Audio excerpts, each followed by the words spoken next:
জন্য চূড়ান্ত স্কোয়াড জমা দিয়েছেন নির্বাচক প্যানেলের সদস্যরা। ঘরের মাঠে সিরিজ হওয়ায় প্রথম ধাপে 2 ওয়ানডের জন্য স্কোয়াড ঘোষণা করা হতে পারে। ওপেনিংয়ের জন্য অবধারিত চয়েস তানজিদ তামিম। নিয়মিত পারফর্ম করে দলে নিজের জায়গা পাকা করেছেন তিনি।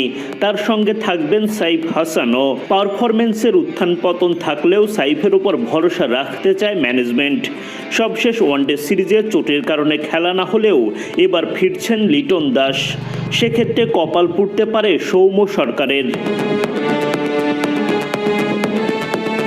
ওয়ানডেতে বাংলাদেশ দলের ব্যাটিং স্তম্ভ তো নাজমুল শান্ত। মিডল অর্ডারে থাকবেন তাওহিদ হৃদয়। টিকে যেতে পারেন wicket keeper batter Mahidul Islam Ankon. সুযোগ পেলে লুফে নিতে চাইবেন তিনি। আরেক wicket keeper batter Nurul Hasan সোহানের দিকেও নজর থাকছে। পাকিস্তান সিরিজে এই উইকেট কিপার ব্যাটারকে দেখলেও অবাক হওয়ার কিছুই থাকবে না।